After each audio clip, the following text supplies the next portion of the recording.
Patrick Chardin, bonjour. Vous êtes le directeur général de Sharp France. Nous sommes sur le CES à Las Vegas en 2010. Et alors, Sharp revient aux fondamentaux, c'est-à-dire travaille le fondamental, c'est-à-dire propose une amélioration considérable sur la résolution de base en ajoutant une 4e couleur. Alors expliquez-nous un peu tout ça. Alors, c'est un ensemble de choses. Vous savez qu'on a fait un virage technologique en termes d'éclairage l'année dernière avec la gamme LED. Donc tous nos modèles sont en LED. Derrière ça, on a rajouté une nouvelle dalle.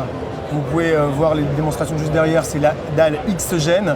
Pour vous faire simple, ça permet de passer beaucoup plus de luminosité avec moins de lumière, donc on a des économies d'énergie et un meilleur ratio de contraste.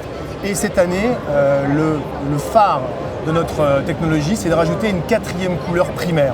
Depuis 50 ans que la télécouleur existe, on a toujours travaillé ce qu'on a appelé sur le RGB, donc le red, le green et le blue.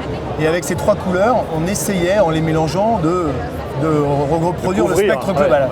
Et en fait, nous, le fondamental, l'aspect fondamental qui nous paraissait indispensable pour avoir une reproduction de couleurs, le plus naturel possible, avec des meilleures définitions, avec des transitions entre les obscurs et les clairs, c'est de rajouter cette 4e couleur.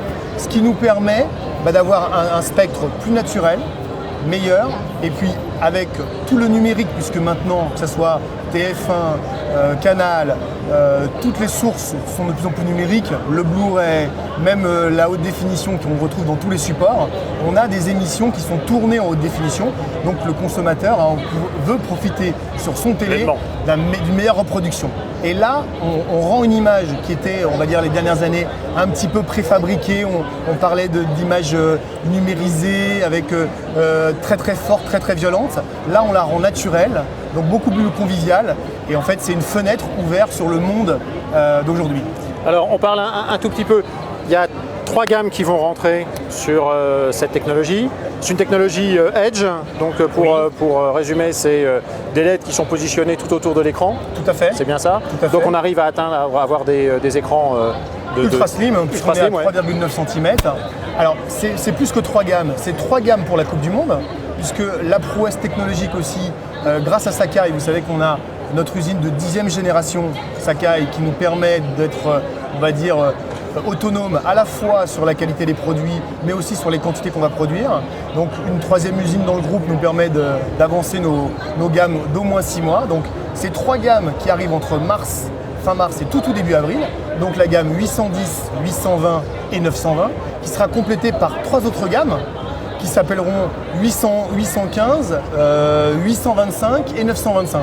Et sur ces 3 autres gammes, on y rajoutera du network, mais aussi des configurations supplémentaires que vous verrez en termes de design, en termes de communication, puisque les produits iront aussi vers l'Internet, donc on pourra communiquer, et aussi sur la dernière gamme, la 3 dimensions. D'accord.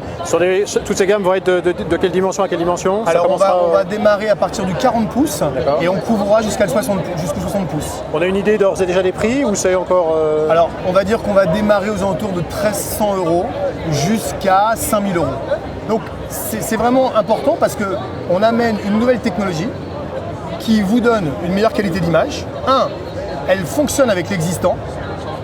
La colorimétrie, c'est quelque chose qui existe. Vous n'êtes pas obligé de tout changer au niveau de l'attirail.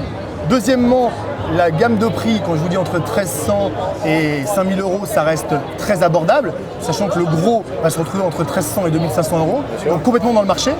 Donc c'est plus de qualité pour un prix qui est, entre guillemets, raisonnable. D'accord. On évoque très rapidement, mais je sais que c'est pas, puisqu'on vient d'évoquer ça, c'est pas prioritaire. Il y a une présentation 3D, évidemment, puisque tout le salon parle du 3D, donc Sharp a une présentation 3D. Tout à fait. Des choses particulières à dire dessus? C'est technologie maison, c'est... Alors nous, ça fait très longtemps qu'on travaille sur la technologie en 3D, puisque faut savoir que Sharp a été le premier à lancer un moniteur informatique 3 dimensions mais sans lunettes. On a aussi fait depuis maintenant 2 ans au CES des démonstrations sur la 3 dimensions. Pour être transparent avec vous, c'est une technologie qui va se développer. Je pense que 2010, c'est un peu tôt.